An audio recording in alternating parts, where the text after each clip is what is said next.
What's up, Tailgaters? My name is Tailgate Nate. Welcome back to my channel. Today, we're continuing with our 2021 team preview and predictions. And today, we're going to be talking about the Michigan Wolverines. Now, it's no secret, I'm an Ohio State fan. Just look behind me. But we are unbiased on this channel, and I'm going to tell you what I seriously think about this Michigan Wolverines team in 2021. And if you guys enjoy the video, hey, please leave a like if you're a Michigan fan. Subscribe to the channel. If you're any other kind of fan, please subscribe. Ring the bell as well. And because I'm going to start uploading college football content every single day, team preview, predictions, what I think teams are going to do in 2021.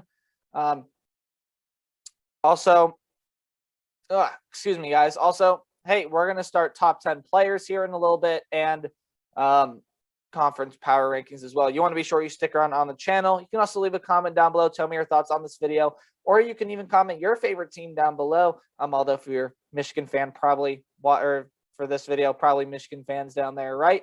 Tell me some other videos you'd like. I might try to sneak them in. But again, just keep it PG down there if you would, please. With that, let's talk about Michigan and a team that should significantly improve from last year. 2-4 last year, just not going to get it done. But again, it was a weird year last year. Last year, it just seems like kind of a wash for most teams.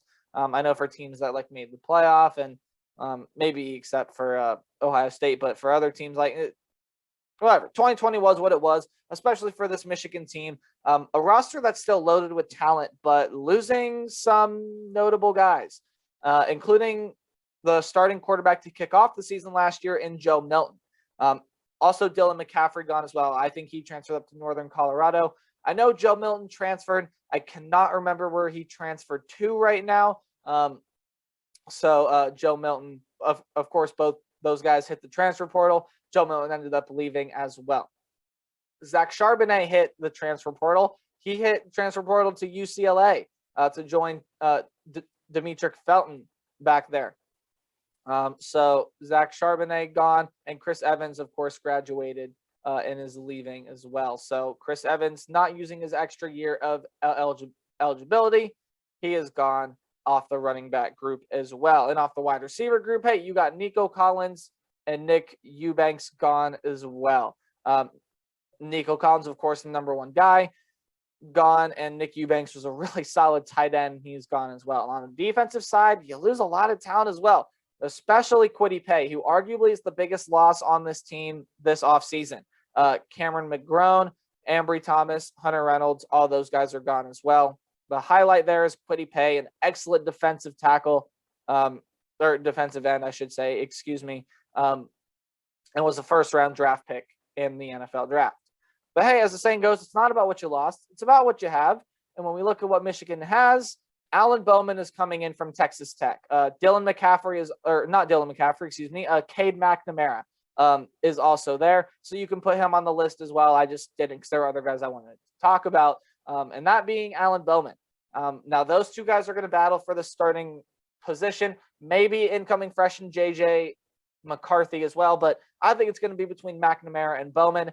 I think Michigan's going to be a better team with Bowman at the helm, and I think he'll get a start sometime this season. To start the season, it might be Cade McNamara, though, and that seems like what most people are thinking it's going to be. But when Alan Bowman is good, he's real good. Don't know a whole lot about Cade McNamara. We'll have to see how he plays this year if he does end up being the starter. And speaking of starters, Hassan Haskins should be that starter at running back. There are other guys that will be prominent, but Hassan Haskins you can pencil in as the number one back. Ronnie Bell and Cornelius Johnson could be the number one, number two in my mind. Ronnie Bell should be the number one, although Cornelius Johnson is making a rise and could fit in for the Nico Collins role. And that's what a lot of Michigan forums and blogs seem to be saying. And I agree with it. I have no problem with it. He's a good player. Definitely can fit into the role. We'll have to see how he plays this year, though. And on the defensive side, hey, still loaded with talent are you Wolverines. Carlo Kemp, Taylor Upshaw, Josh Ross, Michael Barrett, Daxton Hill, Brad Hawkins, just 6 names that I could name. I could name a lot more names if I wanted to. There's a really good defensive tackle there as well, Aiden Hutchinson. He's going to be prominent this year as well. He is not on this list, although he should be. Still a lot of guys on this Michigan team that can make a name for themselves. Here's the schedule for the Michigan Wolverines. We talked about it a little bit. They went 2-4 last year, just not going to cut it. That record should improve this year. 6th in the Big Ten East, and they didn't play in a bowl game, of course. Well, 6th in the Big Ten East by my metrics. Hey, you guys know how this works. Talking about some games more than others, they're more interesting matchups. If it gets highlighted in green, it's a win. If it gets highlighted in red, it's a loss. Sorry, the black text is a little hard to see on the dark blue background. But without further ado, let's talk about the Michigan Wolverines. And they're going to start off with Western Michigan. So Western Michigan was a team that was pretty darn good a couple years ago. Yeah, they're not too great now, or at least if they're not going to be at Michigan's level. Michigan should get a nice win to start off the season. And that kicks off 4 straight games at home to start the season for the Wolverines. And the toughest one of those is going to be this game against Washington. Now, the stadium is going to be rocking. It's going to be hard for Washington to communicate anything. And in my Washington video, I forgot to mention Dylan Morris, but should be the starting quarterback this year as he was the starter last year. That's why Sermon and Garber's transferred out. But hey, you still got players transferring in, such as Patrick O'Brien and Sam Huard, the #1 pocket-rated passer in the nation this year. Or I think just the #1 quarterback, period, for Washington coming in this year. And Washington still has some nice pieces on offense, including one of the best tight ends in all of college football. His name is Cade Otton. Some great pieces on defense as well. This is going to be a hard-fought game, but you know what? Looking at all those names that I just mentioned for Michigan, looking at this game being played in the Big House, the highest capacity college football stadium, and one of the largest stadiums in the world, I like the Wolverines to go ahead and beat the Washington Huskies here. And it's going to be a hard game for Washington to win. It is. I think Michigan's going to end up being the favorite here. And hey, Michigan's coaching for Jim Harbaugh this year. They're going to coach for their coach. Or excuse me, they're going to play for their coach. Jim Harbaugh is going to coach for the coach. But they're going to play for their coach. And Jim Harbaugh, no Michigan fans want to see it. Well, maybe a couple do. You can, hey, let me know if you want to see Jim Harbaugh leave down there. Please go ahead. But I have I have the Wolverines.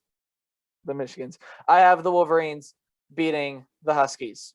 And Michigan's going to get to play another group of Huskies in the Northern Illinois Huskies, a team that I don't know too much about, or at least I haven't done a lot of research on them just because I haven't had to. But a solid team, maybe. Don't quite know how well I think they're going to do this year. Maybe a middle-of-the-road team in the Mid-American Conference, and I have Michigan beating them easily. Before Michigan gets into Big Ten play, kicks it off with the Rutgers Scarlet Knights. Rutgers has got Greg Schiano back at head coach, and they showed signs of improvement last year, including a triple overtime game against the Wolverines. Of course, that was in New Jersey, though. That was in Piscataway. Now they have to go on the road to play in the Big House. Just such a hard place to play. And I think, I think that Rutgers just can't get this one done. I think Michigan's going to be able to win this game. All right, and now this is where stuff starts to get hard for Michigan. Consecutive road games against Nebraska and Wisconsin, although Wisconsin the first game. And this is where I think Michigan picks up their first loss of the season. I'm pretty high on Wisconsin. I think higher than, or not higher than most. Some people are real high on Wisconsin. I've seen people predict that Wisconsin's going to go undefeated this year, which, albeit could happen, I don't see it. But I think I'm higher than most people on the Wisconsin Badgers. And hey, why not? This team has Graham Mertz back at quarterback. If he plays really well this year, Wisconsin's going to be a very good team. And as of right now, I don't see Michigan being able to keep up with Wisconsin in Camp Randall.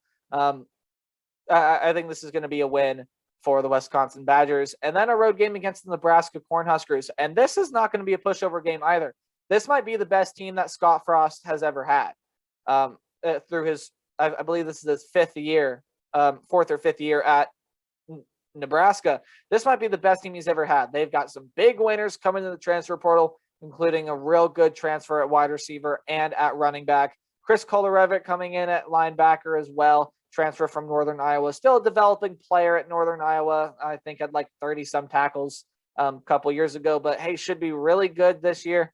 the wide receiver transfer over from Montana. Yeah, torched the Big Sky for 1,500 yards in 2019. Nebraska is going to be a solid team this year. Did learn that they just lost Will Honus for the season. And I think that's going to make an impact in this game and throughout Nebraska's season. This is going to be a hard-fought game, and I think Nebraska can keep this one pretty close, but I do have the Michigan Wolverines pulling this one out before they have to go on bye week. So Michigan, they're looking good. Hey, 5-1 through the start of the season.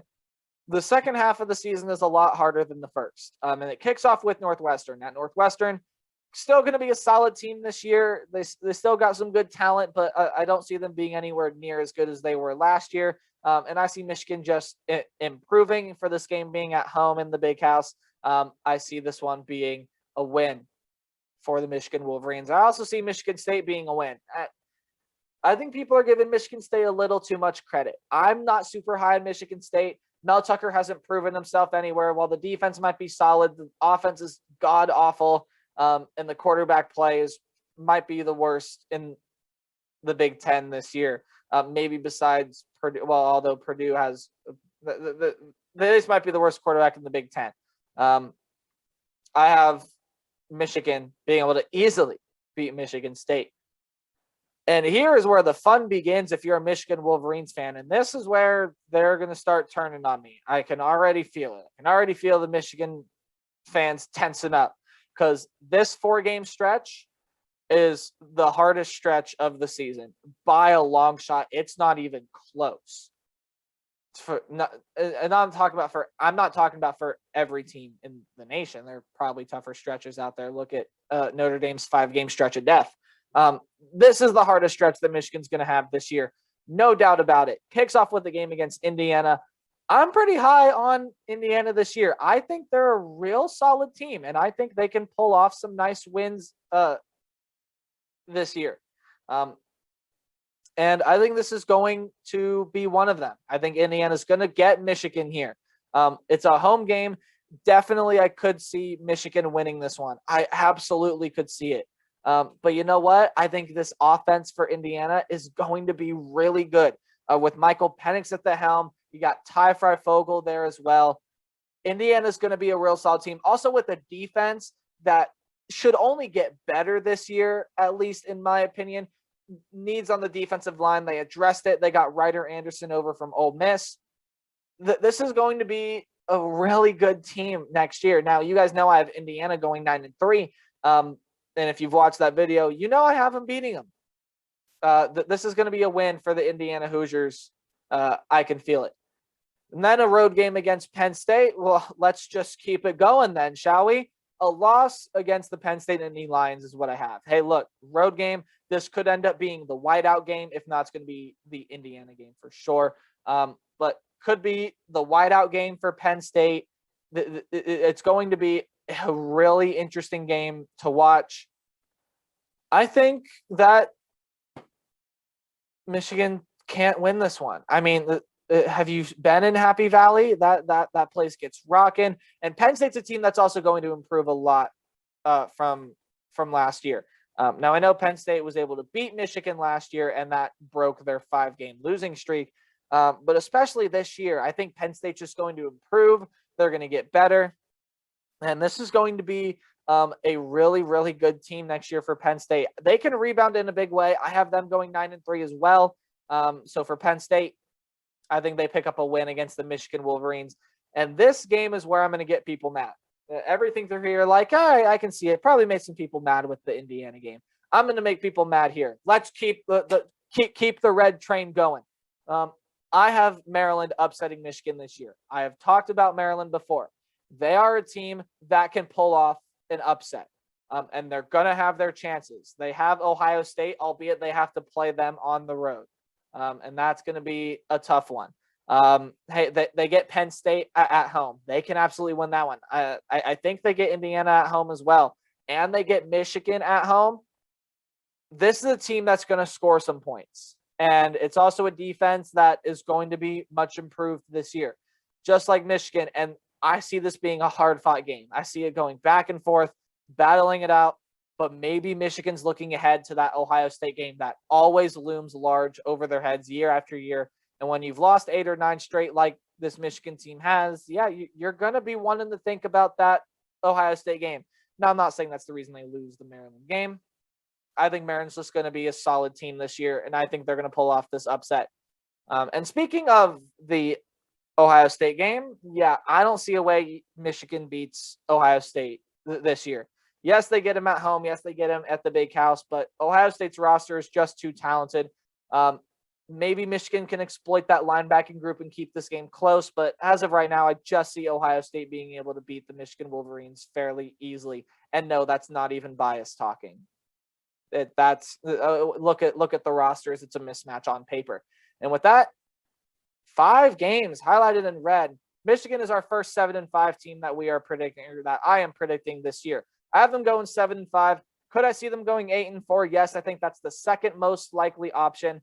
For me, though, 7-5 is what I have. I mean, look, Michigan team that has a lot of great talent.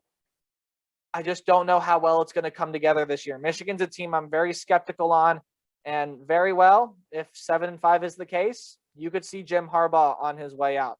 I think they make a bowl game this year, but how close to not making a bowl game do they come? That's the story to watch in 2021. That's going to do it. Record range 9-3 to 5-7 is that floor to ceiling. So, hey, thank you guys so much for watching. Leave a like, subscribe, ring the bell, leave a comment, keep it PG, share this video as well. Thank you guys for the growing support on this channel. Tomorrow, we're going to talk about the Liberty Flames, another interesting team. How will the Liberty Flames do in 2021? You'll have to find out later. Remember to play hard, but tailgate harder. I'll see all of you guys tomorrow. We'll talk about Liberty. Goodbye.